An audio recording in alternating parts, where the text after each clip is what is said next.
Awesome. I'm happy that we are making some progress and having clarity and also like respect in the conversation. I'm enjoying the way you put things. There are three ways of achieving independence according to international law. What are those three ways, sir, if I may ask you? Three ways of achieving independence. Yes. International law says you acquire independence based on your territorial integrity. Mm-hmm. You acquire independence based on the people as a people. Yes.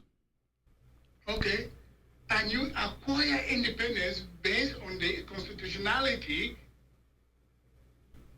of the and the legalities of the case. Okay. These are three ways through which nations gain independence. Number one, by signing independent agreements. Right. Number two, proclamation of independence bill. That's number two. Number three, by exchange of notes. So these are the three ways that you achieve independence according to international law. Now, we assume the position of the plaintiff in this case, right? And a lot of public is supposed to be the defendant. But from what I hear you guys saying is like the UK, the UN are all the defendants if we had to judge this case. And you guys are the plaintiff, or we are the plaintiff. Southern Cameroon is the plaintiff, the victim, right? So one thing, what was the objective of the resolution 1608, if I may ask you? I've said it over and over. Okay. Okay, so, okay, go ahead, sir. Adopted 11 February 1961. And where people had to vote either to attain independence by joining this or by joining that. So let me ask the question right there, sir. So because one of the clauses of the resolution 1608 endorses the plebiscite. Yeah, I'm coming to that. I'm coming to that. Okay. That's why I said post. And that's why I'm happy that you said that we are on the same page. But I just wanted to emphasize that it endorses the clause. Yes, endorses the plebiscite. So which indicates that we had agreed to join the French-speaking Cameroonians. Yes. Okay. General Assembly Resolution 1608 came after the plebiscite, endorsing the plebiscite results. Okay. And ordering the two parties to hold a meeting or to come up with a treaty of union to validate. Okay. So what I wanted to, because Questions were attain independence by joining. So the resolution acknowledged the independence, but you have not joined. First step is to have independence. Independence is declared, but now you have to join. That's why they talked about two states of equal status, independent two states of equal status, with an agreement. So Paragraph 5 then was the agreement, specification for the agreement to be signed. yes. So with that, well, let's put something in context here. Let's put this in context. So to understand this properly, we had a plebiscite and we agreed to join. Now, the resolution 1608 was to define the terms of joining. Am I correct? Yes, quite correct. So now is to define the conditions under which we will live together. That is what resolution 1608 is actually all about. Is that correct? Awesome.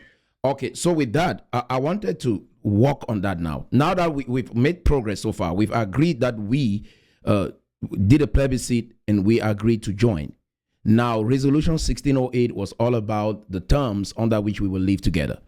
Okay, so now we are not disputing the fact that we agreed to join French-speaking Cameroonians.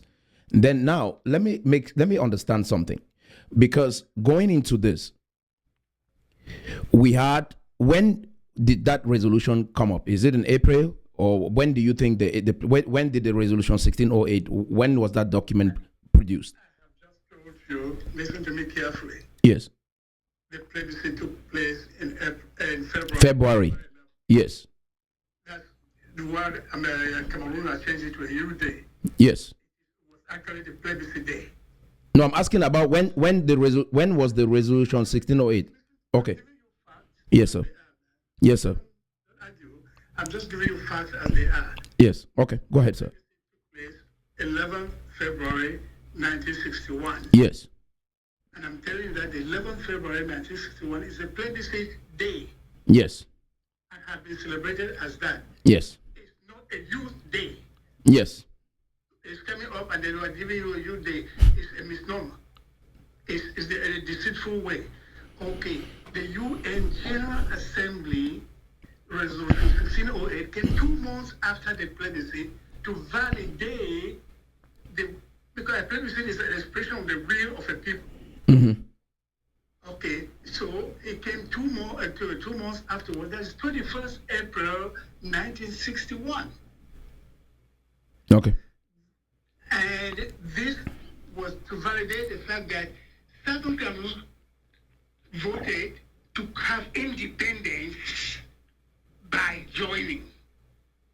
Yes. So yes, it's an expression of a will to have the independence by joining. It was not an expression of giving up their rights by joining. It was an expression of attaining independence by joining. And it was a paragraph 5 of the UN General Assembly Resolution 1608, 15, that states the conditions for the joining.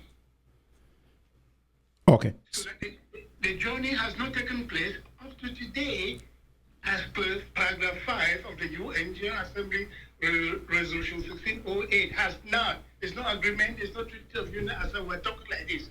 Nothing. So again, okay, let me make something clear so that we make some progress and move past this.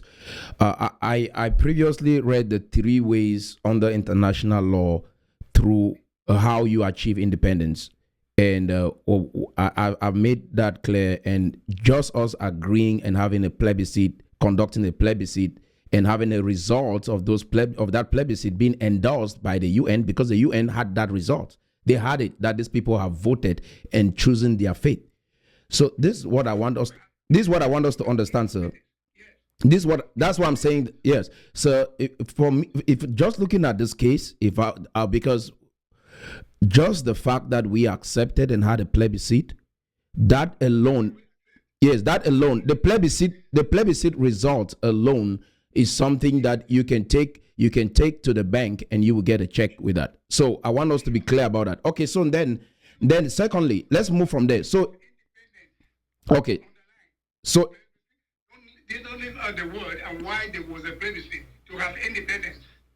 Yes, yeah. So okay. So what I understand in this case is that the mere fact that we had a plebiscite and the results came out positive, the time we are talking about, like the resolution 1608 that came out in April, right up to October 1st, that period is approximately 5 months.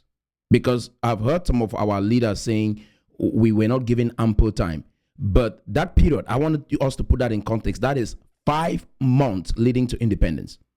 Then I want us to be clear about something. That period was to have a conversation on the terms under which we will live together. It was not about us gaining independence, because the very fact that we had a positive plebiscite result, it indicates that the joining part has been resolved. Now, leading to October 1st was all about the agreement. The joining part has not been resolved. Until paragraph 5 is implemented, the joining part has not been resolved. Okay. Then let's move from there. Okay, I get that. Okay, moving from there. So if you look at April, when this resolution 1608 came out, because I think there is a burden of contention around the resolution 1608 and different interpretations about that. There was a tripartite conference. The first tripartite conference was held in Boya in May of 1961. Are you aware of that? Of course. Okay. What was in that tripartite conference? The UK was present. the Republic of Cameroon was present, and the Southern Cameroon representatives were present. What was the conversation in that tripartite conference? What was the yes? Go ahead, sir. Okay. Okay. Okay. All those were preparations towards the Fuman. Good. Okay. So let me just briefly. Yes. Yeah. Because the version of history that I read on your website did not have these details, which also like asked me to, like what you're saying. You have you are knowledgeable about these things, and what you have just are telling me right now is different from what the people on your website wrote. I don't know whether you have to advise them on that. I don't know, but however, you seem to be honest, and you are trying to help me have clarity. And the history you're giving me is different from what I see on your website.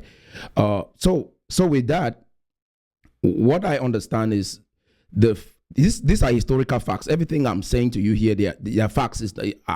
They are facts. These are things you can verify in our archives back home in Boya. There you can find all of these documents. So the first tripartite conference was held in May of 1961, and the objective was to begin the initiation of this agreement, which has to do with the conditions under which we will live together. Because the February 11 already said we agreed to live together.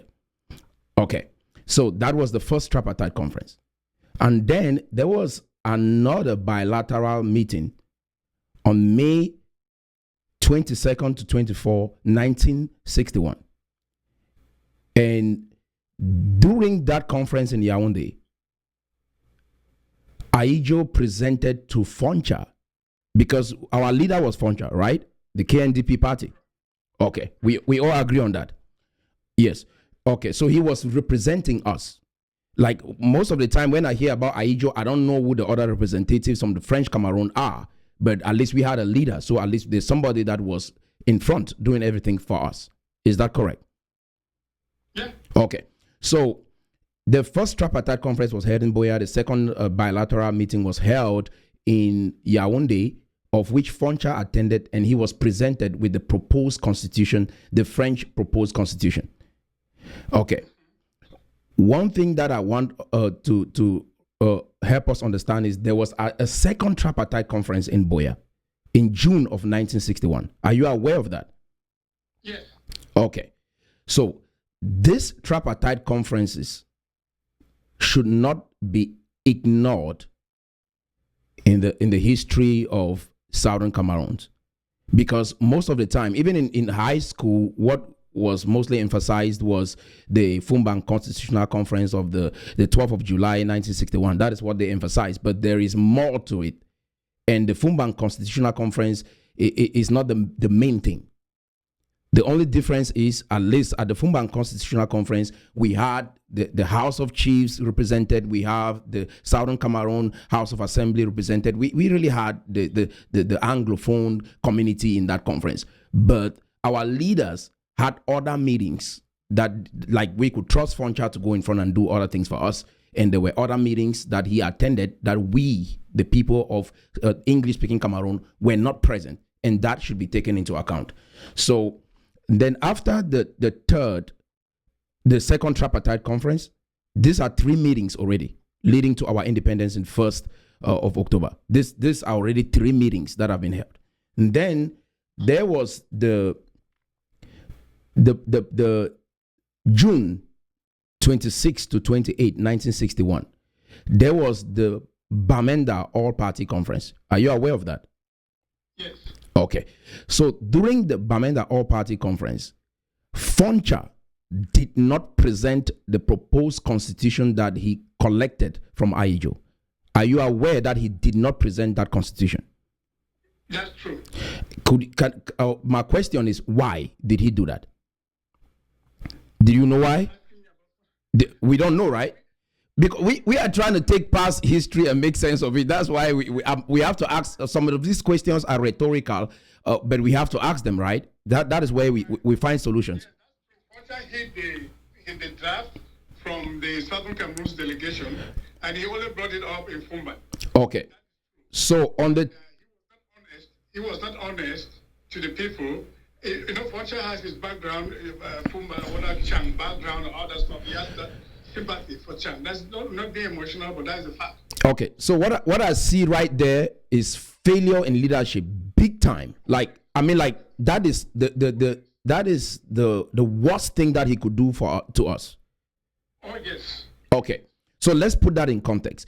So then on the 12th of July 1961, when everybody came to Fumban, Muna and the rest, they were surprised to see this proposed constitution. They were seeing it for the very first time. Right.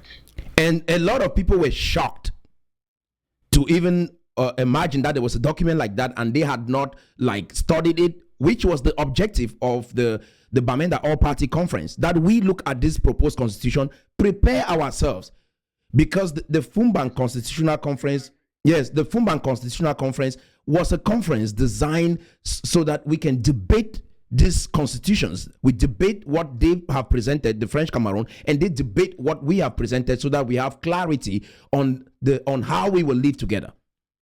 Quite correct. So sir, I want us, that's how I look at this thing, and that is why I detach myself. Yes. Okay, so looking at what he did right there, for me, anything that happens after that, we should put it in context and remark that our leader failed. And what it tells me right there, if he could do this to us, then it shows me that he's incompetent. Would you agree on that? I agree. Because when situations like this happen, sir, that's why we are talking right now. We set aside our differences and let's talk, because that's why we are doing what we are doing right now, because we want the best for our people. He should keep aside his bias. Muna, from what I understand, at least from what I understand, maybe was more knowledgeable than Foncha. Both of them were grade 2 teachers, yeah. Okay, and there were other smart individuals around that if they looked at that constitution, they would have come up with something at the Fumban Constitutional Conference to challenge some of the points that the French Cameroonians were presenting, so that we could make sense of this union. Right. So that is where that's my burden of my burden in this whole thing. Okay, and then that's the truth. That's very factual. Okay. We have been angry at Foncha, and in fact, for that point, we have been. And then when he came in 1995, he apologized to the people that they made some mistakes. He apologized to the people, Mona and Co. at the River Mongo, when they went to the UN in 1995, they came back. They apologized to us, that they made some mistakes. But the good thing is that they did not commit the Southern Cameroon by signing the Treaty of Union or signing any agreement. Okay. That is the only good thing that negates all the mistakes that they have been making. Yes. Signing anything, the parliament did not pass anything. Okay, so after that, sir, there was another, yes, after the Fumban Constitutional Conference, even after betraying us, there was another conference held in August 1961 in Yaoundé, another tripartite conference. During that tripartite conference, Foncha and Aijo agreed on the final constitution. On what? Yes. And he had a copy of that. The UK had a copy of that constitution. Aijo did not. Yes. That's why we are agreeing that we don't know about the French Cameroon Parliament. We know about Aijo, who was representing them. Yes, on our side, we had Foncha that was representing us. Whatever other parliament is just like us today. We can say everything that we want, sir, but at the end of the day, we will have a representative, and if we do not caution them, they do not make sure that they bring the documents, we look at it together, and then have the final say, and then tell them this is what we have agreed on. If they go represent us poorly, we will have to continue blaming the other people, saying that, oh, we were not there. No, but you had a leader representing you. Is that making sense, sir? Okay, so the way they said the British way function, the Southern Cameroon's functions, is that the leader can go, they make discussions and bring a draft in the House of the House of Parliament will discuss it and ratify it and vote, and then it becomes useful. You don't take a draft to go and put in UK or etc. So you have to go on behalf of the people, but you bring it to the Parliament, and the Parliament will deliberate and vote. That did not take place. yeah, so Aijo said, Foncha said something very important on the Fumban Constitutional Conference. He said we will not need an outsider to decide our fate. It is us Cameroonians to do that. He said that at the Fumban Conference. That was when he stood up. He said that. It's very important to take that into consideration. That we are the ones responsible for our own destiny, not the UK, not the UN, but us.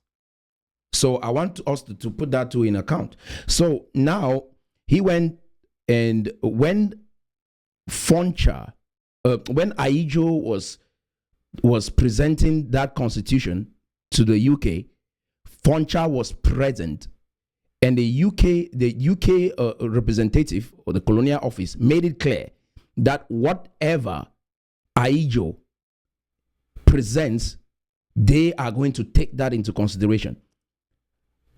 Foncha did not argue. He did not say we are not satisfied with this, we need to review it. This is somebody that has been screwing us up, and I want you to remember. I mean, like, because he did not say anything. Okay. What I want us to understand, sir, is that there were exchange of notes. And according to international law, exchange of notes is considered an agreement. Okay, if I text message with you right now on WhatsApp and we agree to meet at a certain time, we can take that to court and say we agreed. And I want you to know that. Yeah, I've seen cases like that. You are just trying to make a case for yourself to. No, I want us, no, not a case. I want us to be able to deal. See, sir, the reason is that I want us to deal with our reality, because we should find a way forward. But if we are not brutal with the truth and look at it from the face and say this is a mistake that this man made and this is where we find ourselves, we will never find a solution that will help our people to be truly free. Is that? A treaty of union is a treaty of union. It's not an exchange of notes. No, I'm saying, okay, so according to, okay, like our leaders have gone to meet maybe the UN. I've heard about the feedback that they've had. I've heard of numerous feedbacks that they've had from other international communities.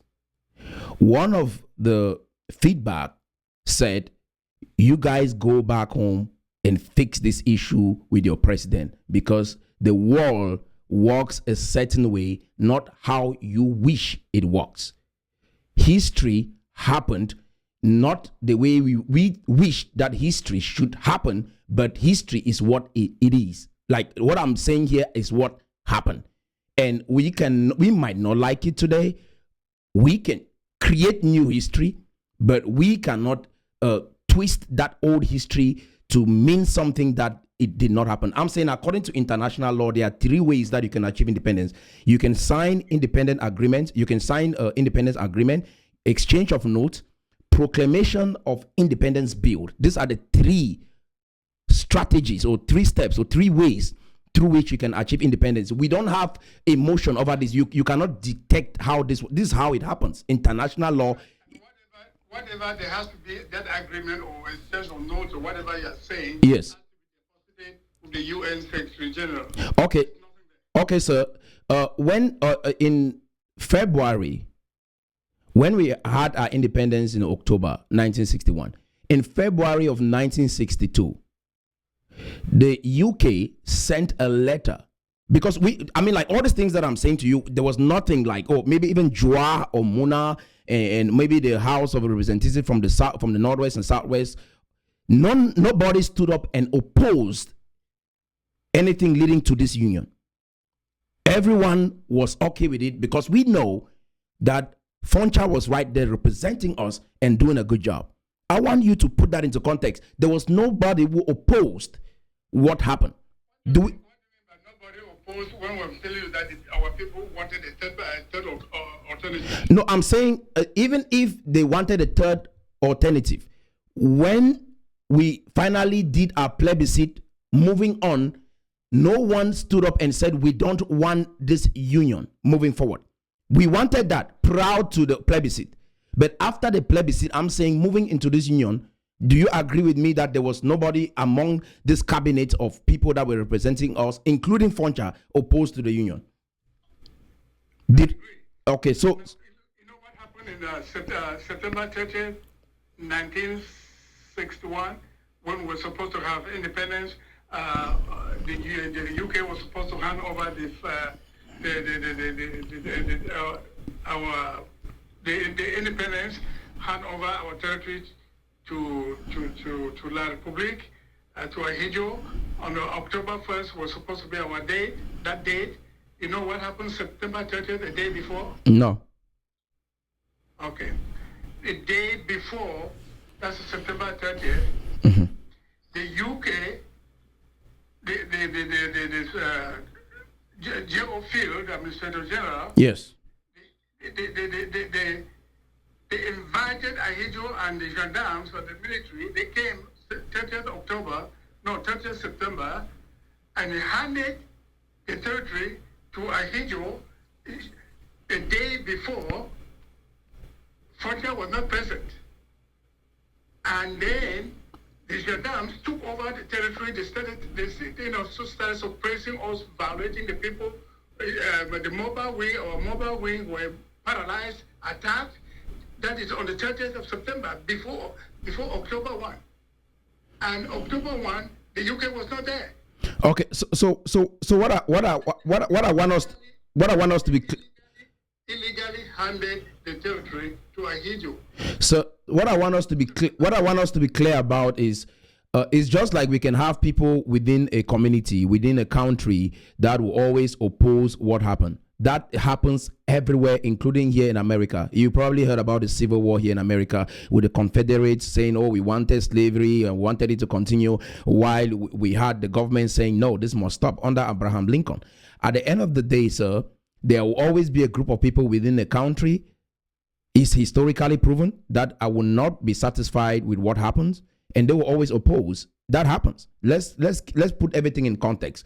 There was a leader representing us who did not oppose to this union, and I'm saying this so that, because this is how we gain clarity. It's not about some groups within that community that are opposing, or a military that is opposing. It's about the leader. Why was the handing over done a day before? September 30th. 1961. Okay. Okay. September 30th, a day before October 1. Okay, so from the way you see, the way. Why did they do it? Okay, what I see is, if we have to understand our history properly, because like everybody is coming with their own version of history right now, but sir, when we agreed, let's be realistic with this. When we agreed to meet today, did we have an agreement? Yes. You called me a couple of minutes prior to this meeting and said you wanted to make it early. Right. Does it mean that you violated our meeting? But why didn't you wait right up to 8 p.m.? Why did you call a couple of minutes before 8 p.m.? I called a couple of minutes so that we do it by 8 p.m. because we missed one moment already. Good. I didn't want it to feel like I was being dragged into it. Okay, awesome. So the UK and the UN, they did not miss any moment. So what I'm understanding, sir, these are trusteeship territories. You guys should put that into context, and these are. Okay, so let's move. Let's make sure that I understand you. Okay, sir, let me understand something. 11 February, after that, the results, based on what I know and is happening, this is what we have. Like the fact that we have a positive plebiscite result, that is enough alone to initiate independence. So whatever time, if you say September or September 30th, sir, the plebiscite results indicates that we've accepted to join. Whatever happens with after that was preparing us on how to agree on the terms under which we will live together. Let's put that contextually, because if we don't read history like this, we will keep putting things and saying, oh, 1 day after, 2 days after. That is not really essential. The day we agreed is what matters, and that was February 11. So now, let's see something, sir. I want us to go somewhere with this, so that at least we will make progress. After that, sir, when we joined French-speaking Cameroonians, when did you observe that the first group of people were not happy with everything after October 1st? Help me with that. Yeah, I'm just telling you that we have not joined. We have never joined. Okay, how come Foncha became a prime minister under a nation that you guys did not join? Help me understand that. Because there is no way Foncha should leave Southern Cameroon and go become a prime minister over there when we have not joined. It means he was illegal being a prime minister under. So you think he was illegal? Yes. Is it possible, sir, that Foncha becomes a prime minister? Which nation on earth have you seen somebody from another country become a prime minister in another country? Where have we seen that on earth in your time on earth? Tell me one time you've seen that. Except in Cameroon, the French administration and Cameroon, that is where it is. So sir, That is the exception, so, because you don't know the type of dictatorship under which, the type of condition under which our people were living. Now, on September 30th, they had already taken over our mobile wings, disarmed everybody, and now he was imposing his will, imposing the will. Britain was not even there again. so sir, Dragging us by the neck, dragging a frontier by the neck, dragging our people by the neck. Everything was being shoved down their throats. So sir, what I understand, let's be clear. I get it.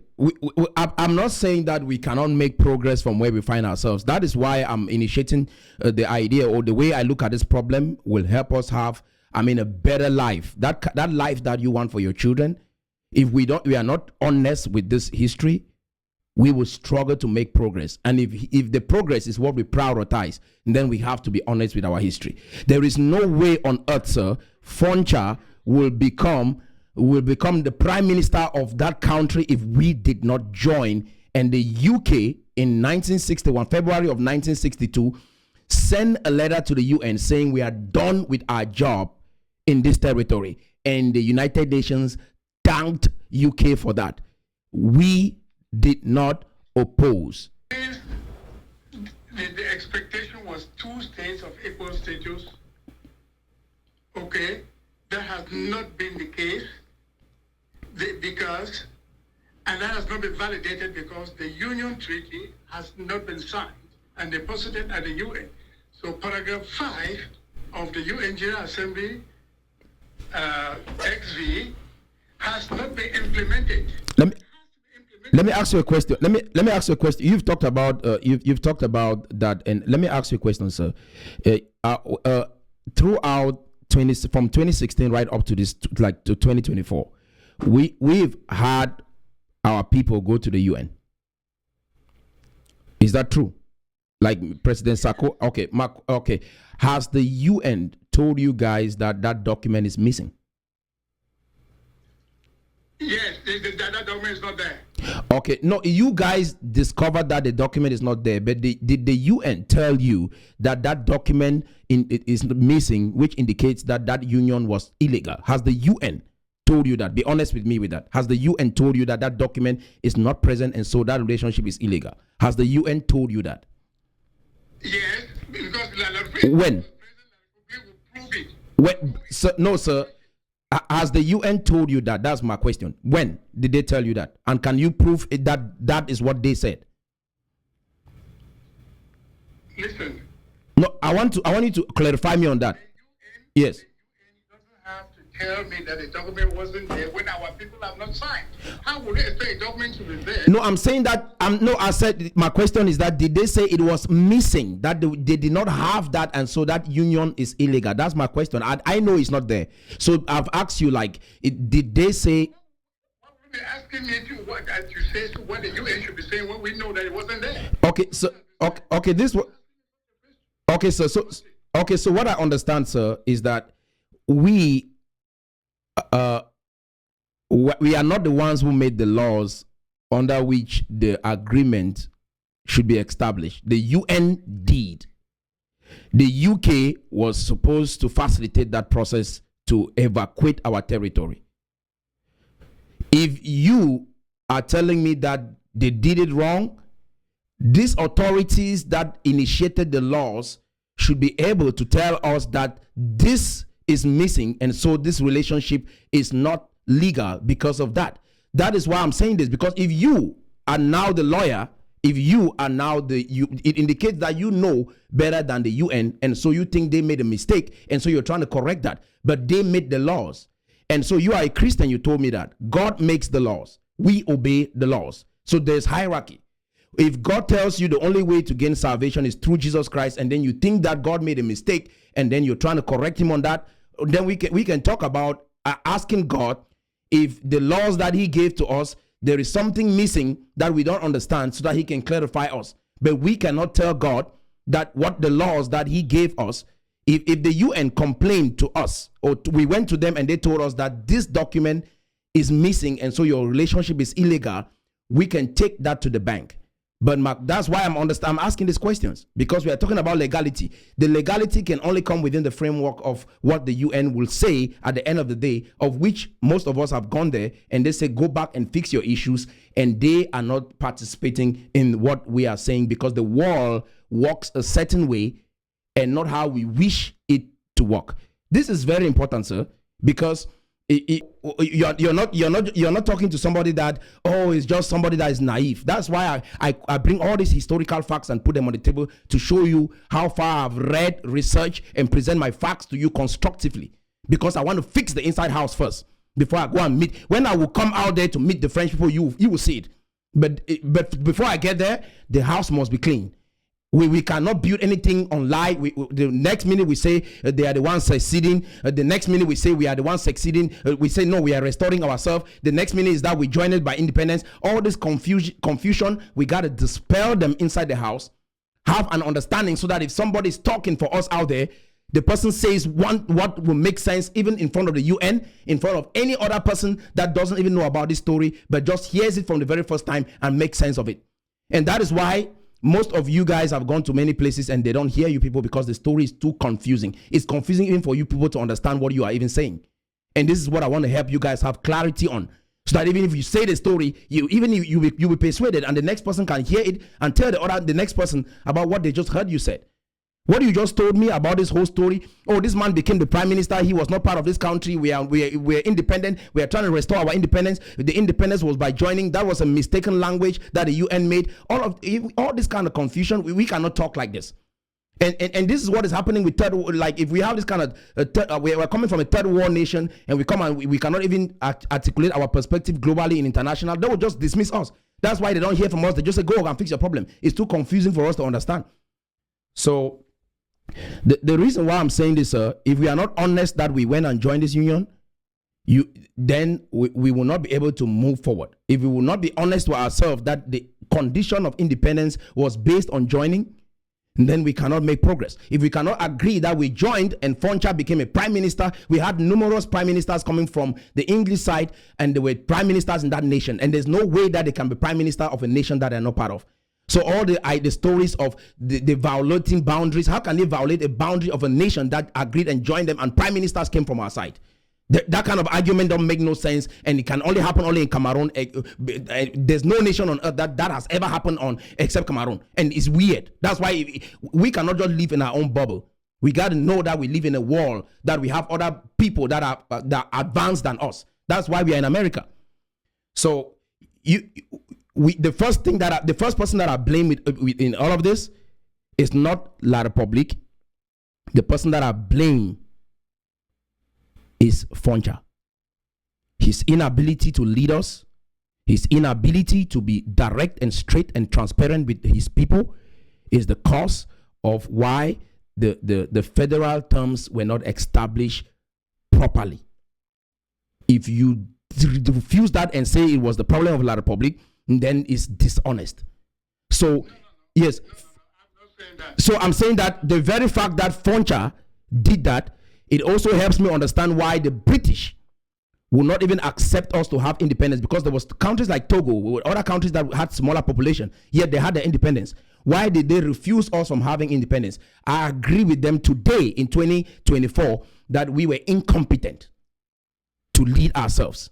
And that is one of the reasons why they did not grant us independence, even with our population more than even Togo and other nations that had their independence. We must agree. That blunder from Foncha indicates that we are incompetent.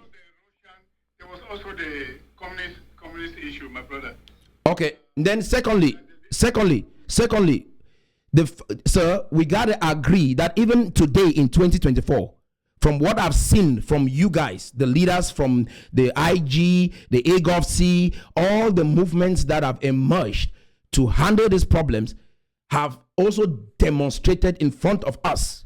Because you don't fail to arrange the child inside the house, they go out there in public, you will see their character and you'll be shocked. They have demonstrated to us that they are not competent to lead.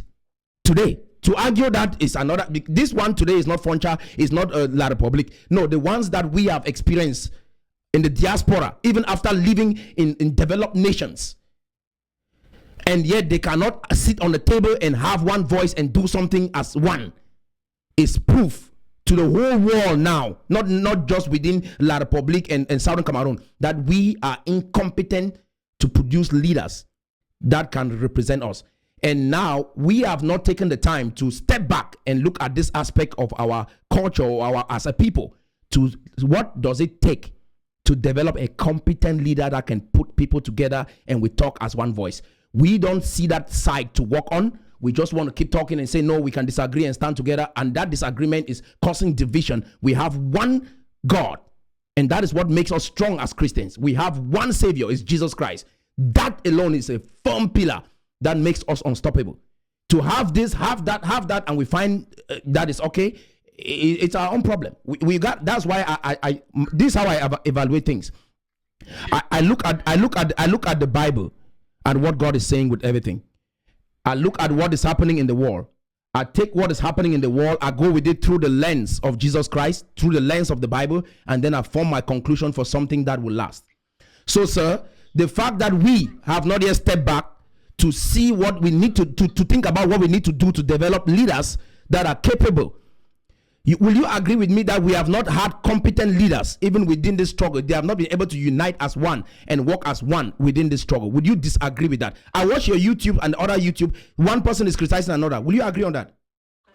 Comrade Roland. Sir, I'm very particular with words. When you say comrade, what do you mean by comrade, sir? Okay, that's okay. Okay, what do you want me to call you? Mr. Roland? Call me, I'm a if you are for what I'm for, a comrade is somebody that is against something. That is, you guys come together because you're against. I'm a constituent, sir. If you want to work with me for a better Cameroon, I'm a constituent. I'm for something. I'm not against something. Yes, go ahead. Okay, constituent Roland. What I was trying to tell you is that I just got to know you, and getting to know you, you have just come at a level where we have done that SWOT analysis of since 2016 up to 2023. We yes. asked ourselves, what is going wrong? Okay. What can we do differently? Yes. To present a different narrative, a more powerful narrative to our people. Yes. To our children. Amazing. What can we do differently? Okay. Because we cannot continue to do the same thing every year and expect different results. Amazing. So it was last year, that was December 7th. Yes. Then we came up.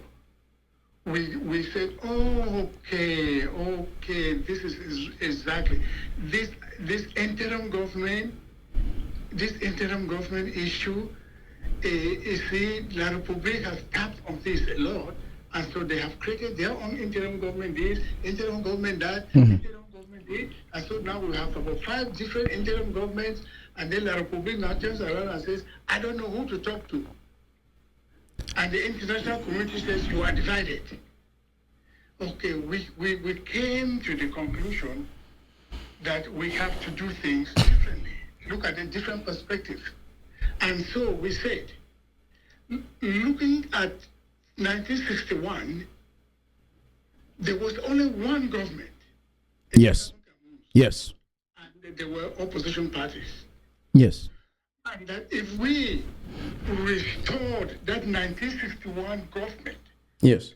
so we have one government, one constitution, one people, one territory, our argument will be more powerful to the world because in 1961, the government that they referred to go have a discussion with the Republic government is the one government of Frontier of 1961. Yes.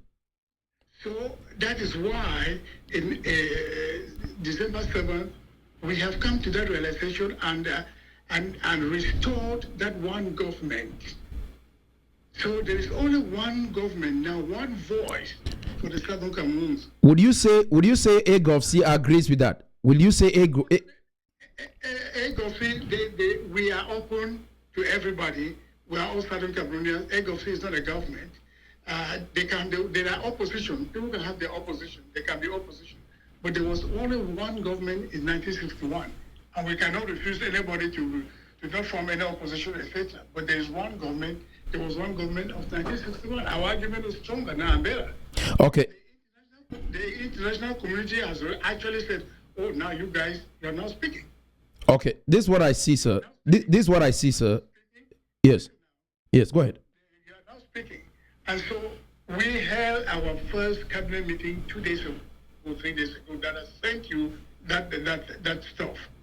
And we have put a strategic plan together that is going to be unveiled.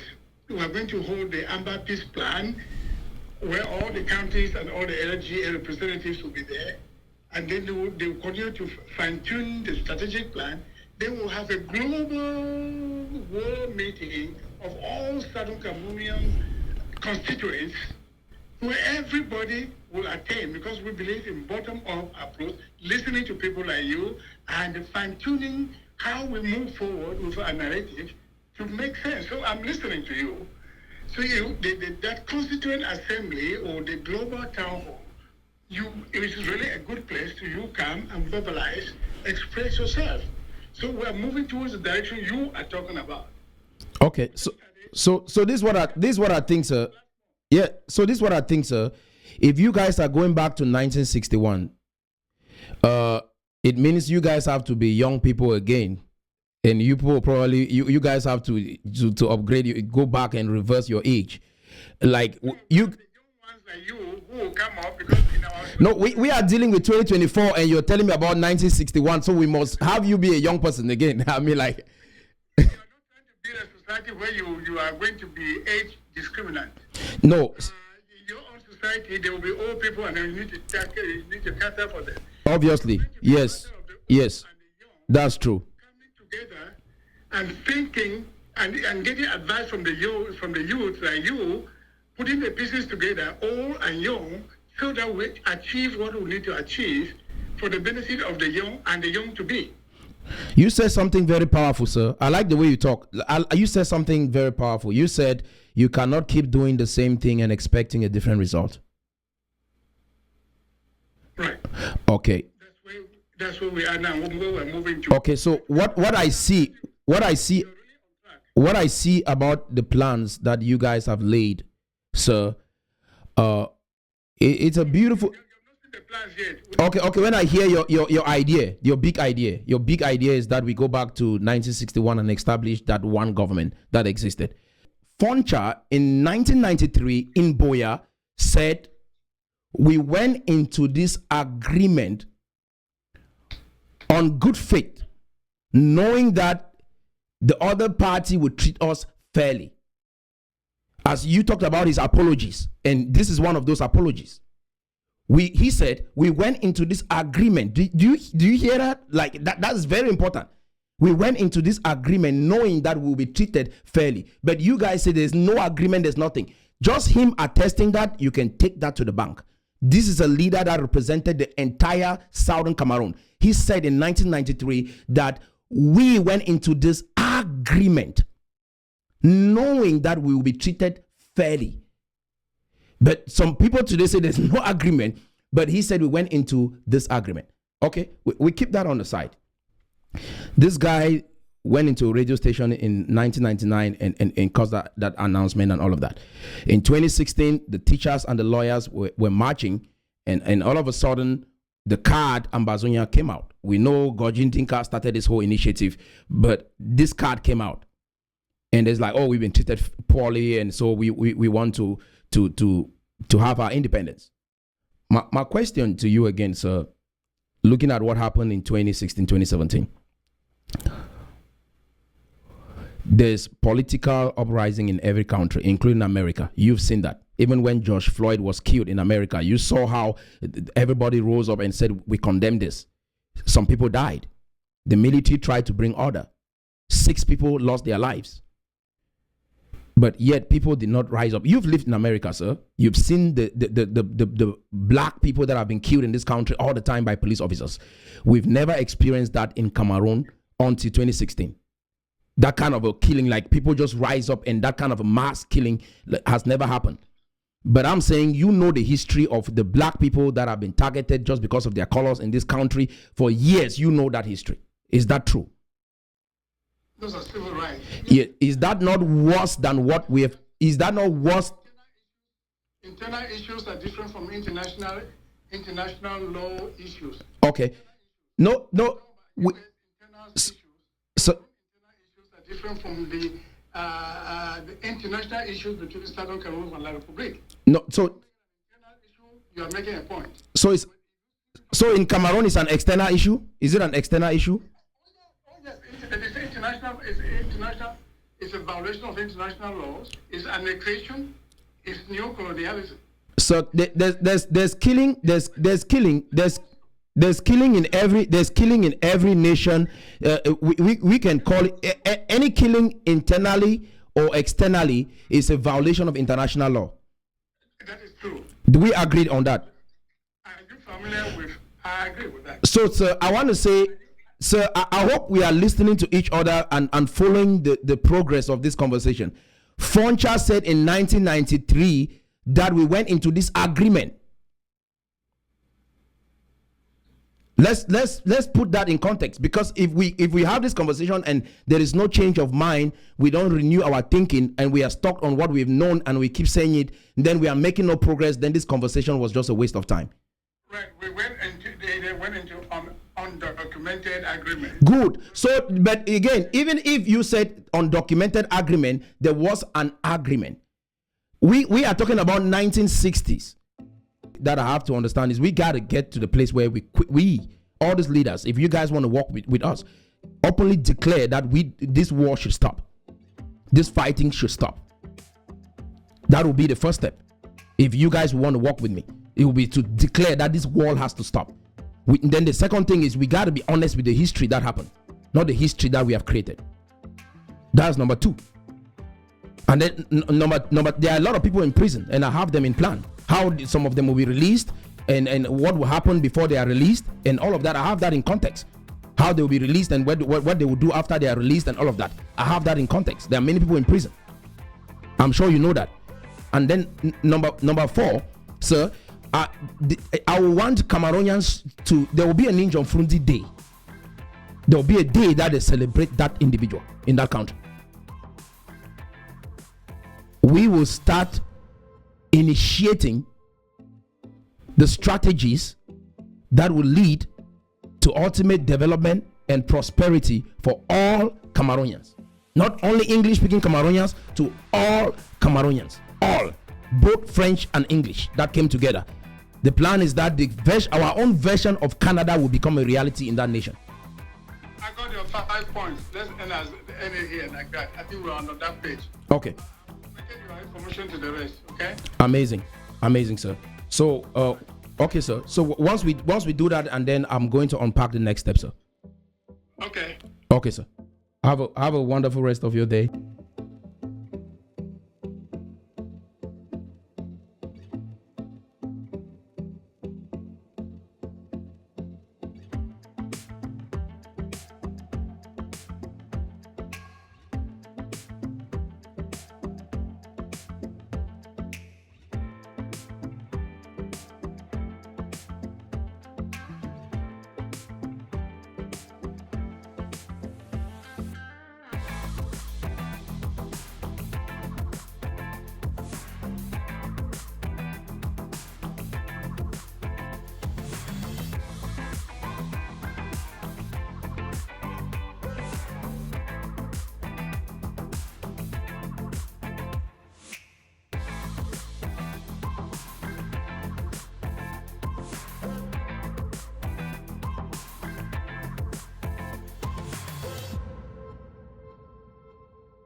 All right, if you like this video, you're gonna like this other episode, and you can watch it by clicking right here.